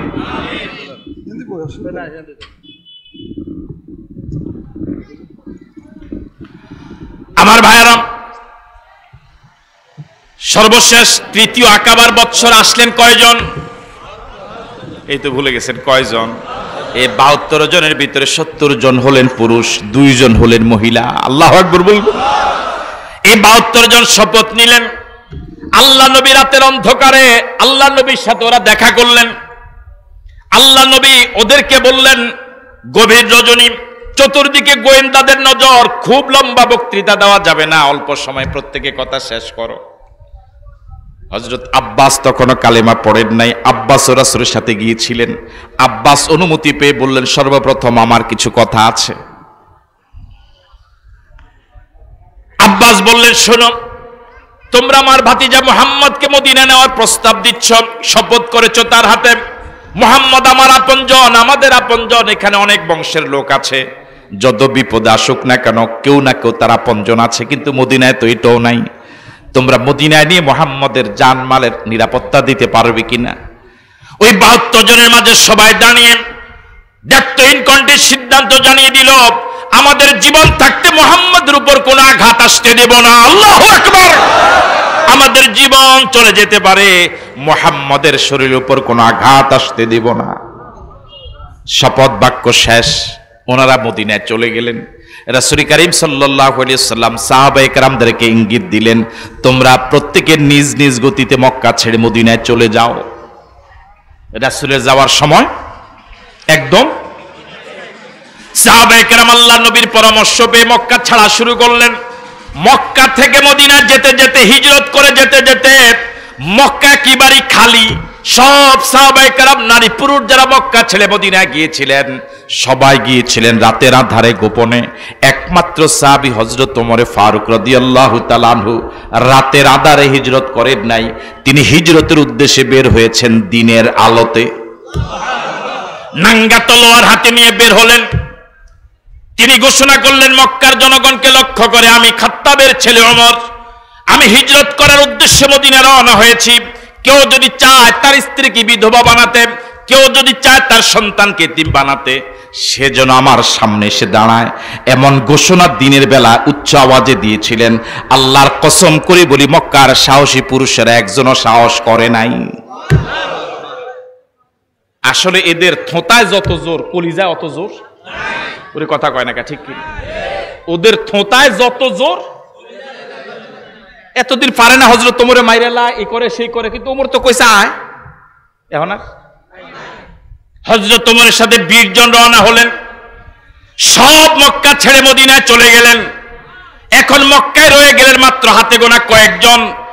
রয়ে গেলেন রাসূল করিম সাল্লাল্লাহু আলাইহি ওয়াসাল্লাম, মক্কায় রয়ে গেলেন হযরত হামজা রাদিয়াল্লাহু তাআলা আনহু, মক্কায় রয়ে গেলেন হযরত আবু বকর সিদ্দিক রাদিয়াল্লাহু তাআলা আনহু, মক্কায় রয়ে গেলেন হযরত আলী রাদিয়াল্লাহু তাআলা আনহু। মাত্র হাতে গোনা কয়েকজনই রয়ে গেলেন মক্কায়, আর সব চলে গেলেন কোথায়? এতগুলো মানুষ যখন একটা দেশ ছেড়ে চলে যায়, বাকিদের নজরে আসার কথা না না আসার কথা? এরা এখন সিদ্ধান্ত নিল, আল্লাহ সবাই তো চলে যাচ্ছে, না জানি কোন ফাঁকে মুহাম্মদও, যদি মুহাম্মদও যায় তাহলে তো খেলাই শেষ। কথা কয় না কা? সুতরাং মুহাম্মদের যেতে দেওয়া। তারা দারুন নদওয়ার গোপন মিটিং এ বসলো। কোন জায়গায়? দারুন নদওয়া নামক গোপন বৈঠকে তারা বসে রাষ্ট্রীয়ভাবে সিদ্ধান্ত নিল, মুহাম্মদকে হত্যা করা হবে। যে ব্যক্তি মুহাম্মদকে হত্যা করতে পারবে তাকে রাষ্ট্রের পক্ষ থেকে 100 দামি লাল ওট উপহার দেওয়া হবে। বর্তমান যুগের বিমান যেমন দামি, ওই সময়ের লাল ওট তেমন দামি ছিল। সব গোত্র থেকে যুবকদেরকে আনা হলো। ও যুবকেরা, আল্লাহ নবীকে হত্যা করার জন্য যারা সিদ্ধান্ত নিয়ে অগ্রসর হয়েছিল তারাও ছিল যুবক। আবার রাসূলের জীবন উহুদের ময়দানে যখন বিপন্ন হয়ে গিয়েছিল, তখন রাসূলের দেহ মুবারকের উপর হয়ে যারা আল্লাহ নবীকে পাহারা দিয়েছিলেন জীবন বাজি রেখে, তারাও ছিল যুবক। আমাদের এই যৌবনের রক্তটা যেন ইসলামের বিরুদ্ধে না যায়। রাজি আছেন যুবকরা? আমার দেহের মাথার চুল থেকে পায়ের তালু পর্যন্ত কোন অঙ্গ প্রত্যঙ্গ আল্লাহর বিরুদ্ধে, নবীর বিরুদ্ধে, কোরআন সুন্নাহর বিরুদ্ধে, ইসলামের বিরুদ্ধে যেন না যায়। আমার ভাইয়েরা সিদ্ধান্ত নিয়েছে আল্লাহ নবীকে হত্যা করবে। হযরত আবু বকর আগেই অনুমতি চেয়েছিলেন হিজরত করার জন্য। আল্লাহ নবী বললেন, আবু বকর তুমি আগে যাবা কেন? তুমি তো আমার হিজরতের সাথী হবা। আল্লাহু আকবার। হযরত আবু বকরকে রাসূল যেদিন বলেছিলেন তুমি আমার হিজরতের সাথী হবা, সেদিন হযরত আবু বকর 2টা ওট কিনলেন। কয়টা ওট? 2টা ওট কিনে একজন বিধর্মীর কাছে পালতে দিলেন। যে বিধর্মীর কাছে ওট 2টা পালতে দিলেন, ওই বিধর্মীর 2টা বড় গুণ ছিল। একটা হলো যদিও বিধর্মী, কিন্তু রাসূল এবং আবু বকরের খুব বিশ্বস্ত। দ্বিতীয় যে গুণটা ছিল সেটা হলো মক্কা থেকে মদিনায় কোন আঁকাবাঁকা পথে, কোন গোপন পথে যাওয়া যাবে, মদিনার পথ সম্পর্কে তার ভালো জানা ছিল। হযরত আবু বকর ওই বিধর্মীর কাছে কিনে 2টা ওট দিয়ে পালতি দিলেন, আর বললেন আমি যখন মিস কল দেব, আমি যখন নক করব, যে জায়গায় বলবো সাথে সাথে উপস্থিত হওয়া। রাসূল করিম সাল্লাল্লাহু আলাইহি ওয়াসাল্লাম নির্ধারিত দিনে এসে গেল। হযরত আলী রাদিয়াল্লাহু তাআলা আনহুকে ডেকে মক্কার কাফের এবং মুশরিকদের যত আমানত ছিল সব আমানতগুলো বুঝিয়ে দিলেন, নিজের খাটে নিজের চাদর গায়ে দিয়ে ঘুম পাড়ালেন, এক মুষ্টি বালু নিলেন, সূরা ইয়াসিনের প্রথম দিক থেকে তেলাওয়াত শুরু করলেন, ইয়াসিন ওয়াল কুরআনিল হাকীম ইন্নাকা লামিনাল মুরসালিন আলা সিরাতিম মুস্তাকিম তানজিলাল আজিজির রহিম লিতুনযিরা কওমান মা উনযিরা আবাউহুম ফাহুম গাফিলুন লাকাদ হাক্কাল কওলু আলা আকসারিহিম ফাহুম লা ইউমিনুন ইন্না জাআলনা ফি আনাকিহিম আগলালান ফাহিয়া ইলাল আযকান ফাহুম মুকমাহুন ওয়াজআলনা মিন বাইনি আইদিহিম সাদ্দান ওয়া মিন খালফিহিম সাদ্দা ফাআগশাইনাহুম ফাহুম লা ইউবসিরুন। বালুতে দম করলেন, বালুগুলো ছেড়ে দিলেন। আল্লাহ রাব্বুল আলামিন বলেন, ওয়ামা রামাইতা ইয রামাইতা ওয়ালাকিন্নাল্লাহ রামা। নবী হে, বালুগুলো শুধু আপনি ছেড়ে দিয়েছিলেন, আপনার ঘরের চারপাশে দাঁড়ানো কাফেরদের চোখে বালুগুলোকে আমার কুদরত পৌঁছে দিয়েছিল। আল্লাহ নবী তাদের ফাঁক দিয়ে বের হয়ে গেলেন, টেরও পেল না। আল্লাহু আকবার বলবেন না? ওয়া মাকারু ওয়া মাকারাল্লাহ ওয়াল্লাহু খায়রুল মাকিরিন। ওরা পুরা দেশ মিলে সিদ্ধান্ত নিয়েছে আল্লাহ নবীকে হত্যা করার জন্য, কিন্তু আল্লাহ নবী তাদের পাশ দিয়ে চলে গেলেন, ওরা টেরও পেল না। সব ক্ষমতার মালিককে। সিদ্ধান্ত মানুষও করে, আল্লাহ সিদ্ধান্ত করে। আল্লাহর সিদ্ধান্ত পাশ করে না, ফেল করে। মানুষের সিদ্ধান্ত সফল হয় না, ব্যর্থ হয়। ওরা দিনের বেলা ঘরে ঢুকলো। আল্লাহ নবী কি এখন ঘরে আছে? ঘরে কে? আলীকে পেল। আলীকে ধরে নিয়ে গেল কাবার পাশে, এমন মার দেওয়া শুরু করলো, আলী প্রায় মরে যাবে ভাব। সর্বশেষ দুইটা কথা মনে আসার পরে দুইটা কারণে হযরত আলীকে তারা ছেড়ে দিলেন। কয় কারণে? প্রথম কারণ হলো, এমন মার দেওয়ার পরে তাদের বিবিকে ধরা পড়লো, আল্লাহ যে ছেলে আমাদের দিনার দিরহাম টাকা পয়সাগুলো আমানত রাখছে তাকে আমরা মারছি। বুঝেন নাই কথা? যে ছেলে আমাদের টাকা পয়সা নিয়ে পাহারা দিচ্ছে আমরা তার গায়ে হাত তুললাম, আমাদের মতো নিমক হারাম আর হতে পারে না। দুই, দ্বিতীয় যে কারণে তারা আলীকে ছেড়ে দিলেন, দ্বিতীয় কারণটা হলো, আল্লাহ যে মুহাম্মদ আমাদের অত্যাচারে একটা রাত ভালো করে ঘুমাতে পারে নাই, হত্যা করার সিদ্ধান্ত নিয়ে তার ঘরে এসেছি, ওই মুহাম্মদ এমন জুলুমের মোকাবেলায়ও আমাদের টাকা পয়সাগুলো নিয়ে মদিনায় পালিয়ে যায় নাই, আমাদের টাকা পয়সাগুলো বুঝিয়ে দিয়েছে। সে তো ইচ্ছে করলে টাকাগুলো মদিনায় নিয়ে চলে যেতে পারতো, ওইখানে গিয়ে বলতো যে তোদের টাকা তোরা মদিনায় আনে। কথা বলে না, ঠিক কিনা? মদিনায় নেয় নাই, একজনকে বুঝাই দিয়েছে, আর আমরা তাকে হত্যা করছি। আলীকে তারা ছেড়ে দিলেন। রাসূল চলে গেলেন আবু বকরের ঘরে। এই ইতিহাস আপনারা জীবনে বহুবার শুনেছেন। ইতিহাস বলা আমার উদ্দেশ্য নয়। আবু বকর সহ আল্লাহর নবী রওনা হলেন মদিনার দিকে। মক্কা থেকে মদিনা হলো উত্তর দিকে। এটা কোন দিক? মক্কা থেকে মদিনা হলো উত্তর দিকে, 420 কিলোমিটার দূরে। কিন্তু আল্লাহর নবী হযরত আবু বকরকে সঙ্গে নিয়ে উত্তর দিকে রওনা হলেন না, বরং আল্লাহর নবী রওনা হলেন দক্ষিণ দিকে। সুবহানাল্লাহ বলুন। রাসূল শুধু বিশ্ব নবী নন, তিনি বিশ্বের সবচেয়ে বড় সমরবিদ বটে। তিনি চিন্তা করেছেন, ওরা তো আমার পিছনে পিছনে ঘুরবে, আমি যদি উত্তর দিকে নির্ধারিত পথেই যাই তাহলে অল্প সময় আমাকে ধরে ফেলতে পারবে। এই জন্য আমি দক্ষিণ দিকে যাই। আল্লাহ নবী দক্ষিণ দিকে গেলেন, এই কারণে গেলেন যে ওরা টের পাবে না, কয়েকদিন ঘুরতে ঘুরতে এর ফাঁকে আমি চলে যেতে পারবো। আল্লাহু আকবার। রাসূল সুর পর্বতে গেলেন, 3 দিন 3 রাত ছিলেন। কয় দিন কয় রাত? এই 3 দিন 3 রাত আবু বকরের ছেলে আব্দুর রহমান ইবনে আবু বকর সারাদিন মক্কায় ঘুরে ঘুরে গোয়েন্দাগিরি করে করে মক্কার লোকদের সিদ্ধান্ত শুনলেন, আর রাতের অন্ধকারে দুধ দহন করে বকরির দুধ নিয়ে বাবার কাছে পৌঁছায় দিতেন। 3 দিন 3 রাত পর আল্লাহ নবী আজ রওনা হবেন মদিনার উদ্দেশ্যে। রাসূলের এই কাফেলাকে আমার ভাইয়েরা সঙ্গ দেওয়ার জন্য হযরত আবু বকর সিদ্দিকের আজাদ করে একজন গোলামকে আবু বকর সাথে নিলেন। আর যে লোকের কাছে হযরত আবু বকর 2টা উট কিনে যে বিধর্মীর কাছে পাহারা দেওয়ার জন্য দিয়েছিলেন, ওই লোককে ডাকলেন। নির্ধারিত সময় ওই লোক চলে আসলো। এখন মোট কয়জন হলেন? রাসূল, আবু বকর, আবু বকরের আজাদ করা গোলাম আর ওই বিধর্মী। মনে আছে কথা? আজ রওনা হবেন। আবু বকরের মেয়ে আসমা বিনতে আবি বকর রাদিয়াল্লাহু তাআলা আনহু কয়দিন খাওয়া যায় এই পরিমাণ পাকশাক করে রাতের গভীর অন্ধকারে কয়েক মাইল দূর পথ পাড়ি দিয়ে একজন মহিলা মানুষ আল্লাহ নবী এবং নিজের বাবা আবু বকর সিদ্দিকের জন্য নিয়ে গেলেন। আল্লাহু আকবার। আমার ভাইরা, তখন তার টিফিন ক্যারিয়ার বাই জাতীয় বক্স মানের কিছু ছিল না। যে পাত্রে করে তিনি পাকশাক করেছেন বা যে ব্যবস্থাপনা করেছেন, এটা বাঁধার জন্য একটা রশির প্রয়োজন ছিল, কিন্তু রশি পাচ্ছিলেন না। হাদিস বলে তার পরনে যে পায়জামাটা ছিল, পায়জামার যেটা নেতাক ছিল, যেটাকে আমাদের দেশে কোর বলে, আপনাদের দেশে কি বলে জানি না। আমার ভাইয়েরা, ওই নেতাকটা ছিঁড়ে তিনি ওই পটলিটা বেঁধে দিয়েছিলেন। হিজরতের রাতে আবু বকরের পরিবারের যে অবদান, হিজরতের রাতে আবু বকর রাদিয়াল্লাহু তাআলা আনহুর পরিবারের যে অবদান, পৃথিবীর মুসলমানরা এই অবদান কখনো পরিশোধ করতে পারবে না। এই ঋণ আল্লাহ নবী এবার রওনা হলেন মদিনার উদ্দেশ্যে। এক কোটে উঠলেন আল্লাহ নবী, আরেক কোটে হযরত আবু বকর এবং তার আজাদ করা গোলাম।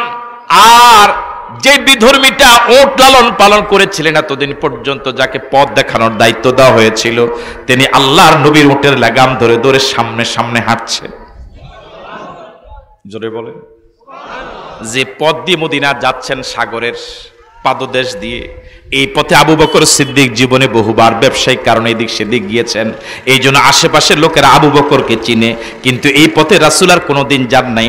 লোকেরা কিন্তু রাসূলকে, এই জন্য যারা আবু বকরকে চিনছেন তারা আবু বকরকে জিজ্ঞেস করছেন, আবু বকর উনি কে?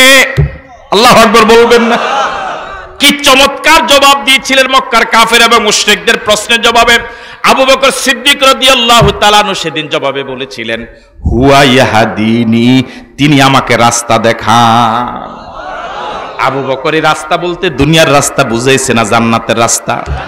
আবু বকর বুঝিয়েছেন তিনি আমাকে জান্নাতের রাস্তা দেখাচ্ছে, আর ওই অন্ধ মানুষেরা বুঝেছে আসলে তো রাস্তা দেখায়। ঠিক আছে না? সুরাকা খবর পেয়েছে আল্লাহ নবী পথ দিয়ে হাঁটছেন, আরো অনেকে জেনেছে। সুরাকাকে জিজ্ঞেস করছে, সুরাকা শুনেছি মুহাম্মদ নাকি যে পথে যাচ্ছে। সুরাকা নিশ্চিত জানে এই পথে আল্লাহ নবী যাচ্ছে, কিন্তু অন্যদের প্রশ্নের জবাবে জবাব দেয়নি। তার কারণ হলো, অন্যরা যদি জেনে যায় তাহলে 100 উটের ভাগ তাদেরকে দেওয়া লাগবে। বুঝেন না মনে হয় কথা? এই জন্য সুরাকা একাই ঘোড়া নিয়ে রওনা হয়েছে। দ্রুতগতি সম্পন্ন একটা ঘোড়া নিয়ে আল্লাহ নবীকে হত্যা করার জন্য রাসূলের কাফেলার পিছে পিছে ছুটেছে। একদম রাসূলের কাছেই চলে গিয়েছে।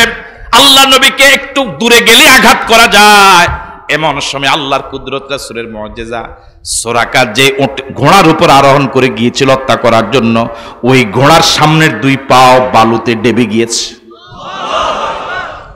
সুরাকা আবার দাঁড়ালো, আবার দ্রুত গতিতে ছুটলো আল্লাহ নবীকে হত্যা করার জন্য। একদম কাছাকাছি যাওয়ার পর দ্বিতীয়বার সুরাকার ওটের 2টা পাও আবার ডুবে গেল। সুরাকা আবার দাঁড়ালো, এবার এত দ্রুত গতিতে ছুটলো, নিজের ঘোড়াকে ধাওয়া করলো। আল্লাহ নবীর একদম সবচেয়ে বেশি কাছে চলে গিয়েছিল। একটু আঘাত করলে আল্লাহ নবীকে আঘাত করা যায়। আল্লাহ পাকের কুদরত, ওয়া মাকারু ওয়া মাকারাল্লাহ ওয়াল্লাহু খায়রুল মাকিরিন, ইন্না বাতশা রাব্বিকা লাশাদীদ, আন্নাল কুওয়াতা লিল্লাহি জামিআ, ওয়া ইযা আরাদা শাইআন ইয়াকুলা লাহু কুন ফায়াকুন, ফাআলুল লিমা ইউরিদ। সব ক্ষমতার মালিককে। এবার সুরাকার ঘোড়ার শুধু 2 পাও নয়, সর্বশেষ সুরাকার ঘোড়ার 4 পাও মাটিতে এমন ভাবে ডুবে গিয়েছে আর উঠেই না। সুরাকা বুঝতে পেরেছে মুহাম্মদকে হত্যা করতে পারবো না, শত চেষ্টা করে মুহাম্মদকে হত্যা করা যাবে না। আল্লাহর নবীর কাছে গিয়ে সুরাকা ধরা দিল। আল্লাহর নবী বলেছে, যাও তোমাকে ছেড়ে দিলাম, তবে শর্ত হলো আমরা যে পথ ধরে হাঁটছি কাউকে বলতে পারবা না। আমার ভাইয়েরা, সুরাকা এবার আল্লাহর নবীর কাছে একটা দরখাস্ত করলো।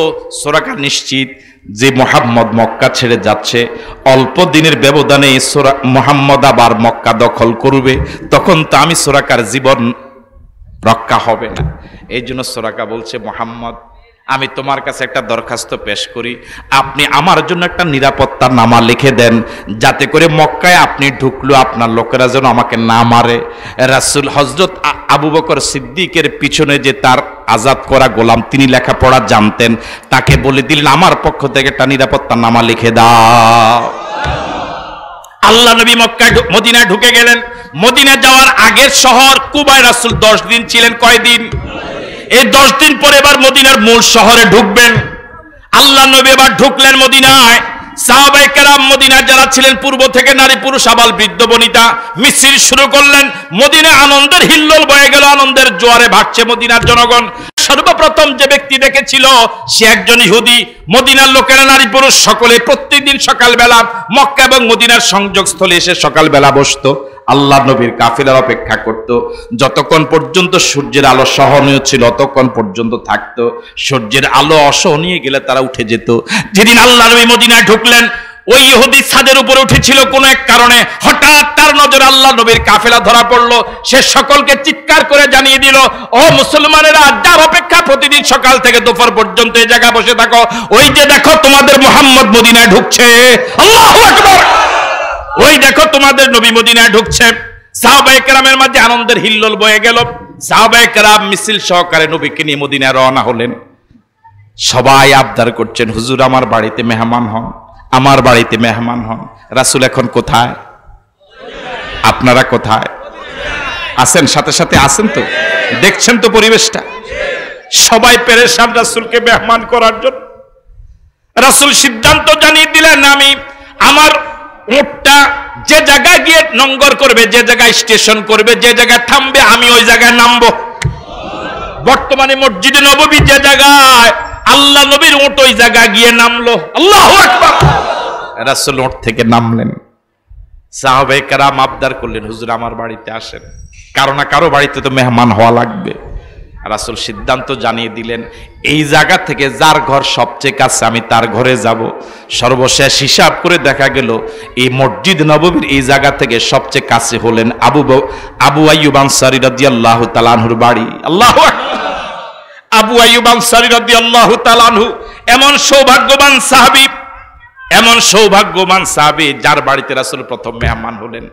বর্তমানে যে জায়গায় মসজিদে নববী, এই জায়গাটা ছিল 2 ভাই, ওই 2 ভাই ছিল এতিম। কি ছিল?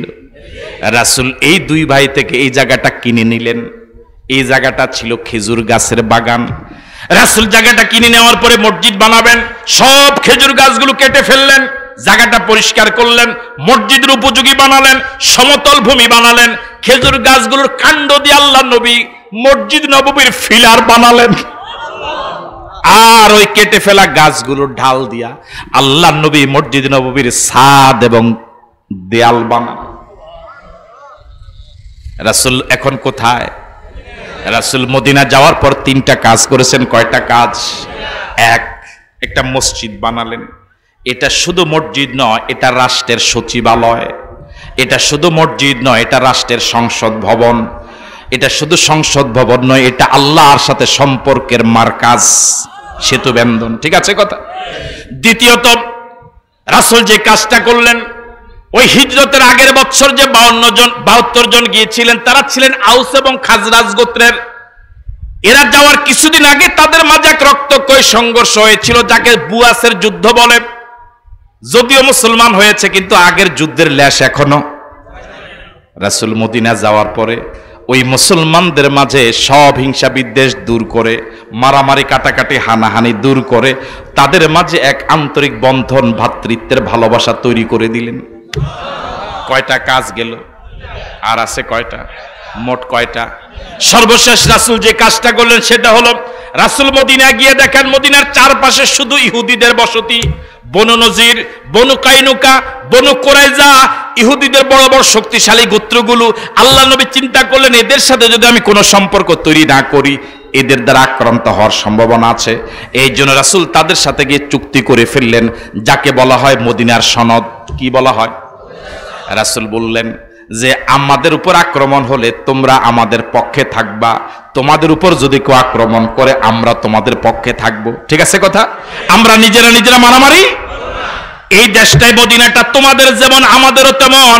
এই মদিনার স্বাধীনতার উপর যদি কখনো হস্তক্ষেপ হয়, বহিঃশত্রু যদি মদিনার স্বাধীনতাকে আহত করে, আক্রান্ত করে, তাহলে তোমরা এবং আমরা মিলে মুক্তিযুদ্ধ করে মদিনার স্বাধীনতাকে আমরা হেফাজত করব। ঠিক আছে কথা? কাজ করলেন কয়টা? মসজিদে নববী, মুসলমানদের ভিতরে সম্পর্কের উন্নতি, 3 নম্বর হলো ইহুদিদের সাথে। এখনো যদি পৃথিবীর কোন দেশ, মনোযোগ আছে আপনাদের, এখনো যদি পৃথিবীর কোন দেশে 3টা কাজ করে। এক, যদি কোন দেশ তার দেশের মসজিদগুলোকে যদি সমাজের নিয়ন্ত্রক বানিয়ে ফেলে, সমাজটা যদি মসজিদ ভিত্তিক চলে। 2, ওই দেশের মুসলমানরা যে দলই করুক, যে পীরের মুরিদ হোক, তাদের ভিতরে যদি হিংসা বিদ্বেষ না থাকে, যদি তারা আন্তরিক বন্ধনে আবদ্ধ হয়ে যায়, আপনি এক দল করেন আমি আরেক দল করি, বাস কোনো মারামারি নেই, আপনি আপনারটা করেন আমি আমারটা করি, আপনি এক পীরের মুরিদ আমি আরেক পীরের মুরিদ, কোনো সমস্যা নেই, আপনি আপনার পীরের সবক অনুসরণ করেন আমি আমারটা করি। তাহলে এইভাবে যদি সব মুসলমানরা মারামারি বন্ধ করে দেয়, কয়টা কাজ? 3 নম্বর হলো ওই দেশে যত বিধর্মী আছে, হিন্দু হোক, বৌদ্ধ হোক, খ্রিস্টান হোক, ইহুদি হোক, নাসারা হোক, ওই দেশে যত বিধর্মী আছে ওদের সাথে যদি রাষ্ট্র একটা চুক্তি করে ফেলে যে তোমরা আমাদের দেশে আছো, তোমরা আমাদের কাছে আমানত, সুতরাং তোমাদের উপর কেউ আঘাত করবে না, তোমাদের উপর আঘাত করলে আমরা তাদের বিরুদ্ধে আছি। ঠিক আছে কথা?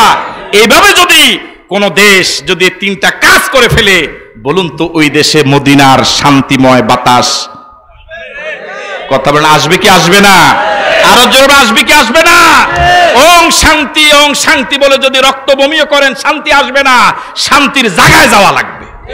ঠিক আছে কথা? সুতরাং আসুন আমরা সমাজটাকে মসজিদ ভিত্তিক সমাজ বানাই। আমরা যে দলই করি, যে পীরের মুরিদ হই, কোনো দলাদলি নাই, কোনো মারামারি নাই, কোনো হিংসা নাই, কোনো বিদ্বেষ নাই। ঠিক আছে কথা? এখন ওয়াজের স্টেজগুলো হয়ে গেছে শুধু ফতুয়াবাজি। আপনার এত ফতুয়া দেওয়ার শখ থাকলে আপনি নিজে একটা প্যান্ডেল সাজাইয়া নিজের টাকা দিয়ে মাইক কিনে আপনি কি করেন? ফতুয়া দেন। যুবকেরা মুরব্বীরা প্যান্ডেল সাজাইছে, মাইক আনছে, আপনি মাইক দিয়ে ফতুয়া দিবেন কেন? কথা বলেন ঠিক নয় কি? সুতরাং দলাদলি নয়, ফতুয়াবাজি নয়, এদেশটা আমাদের সকলের, এদেশের স্বাধীনতার সার্বভৌমত্ব আমরা সকলে মিলে রক্ষা করা লাগবে। 3, আমাদের দেশে যত বিধর্মী আছে তারা আমাদের কাছে আমানত, আমাদের কাছে কি? সুতরাং রাসূল বলেছেন, মনোযোগ দিয়ে শুনুন, কোন বিধর্মীর উপরে যদি কোনো মুসলমান আঘাত করে, হাসর ময়দানে ওই বিধর্মীর পক্ষে ওই মুসলমানের বিরুদ্ধে আমি আল্লাহর কাছে মামলা দেব। সুতরাং রাসূল যদি আমার আপনার বিরুদ্ধে বাদী হয়, এই মামলা কি আর জিতার সম্ভাবনা আছে? আসুন আমরা আমাদের সমাজটাকে মসজিদ ভিত্তিক বানিয়ে ফেলি। মসজিদটা হবে সমাজের সব কাজের কেন্দ্রবিন্দু।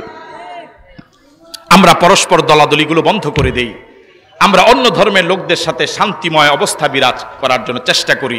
আল্লাহ আমাদেরকে তৌফিক দান করে, বলি আমিন। আরো জোরে সরে বলি আমিন। আপনি করেন।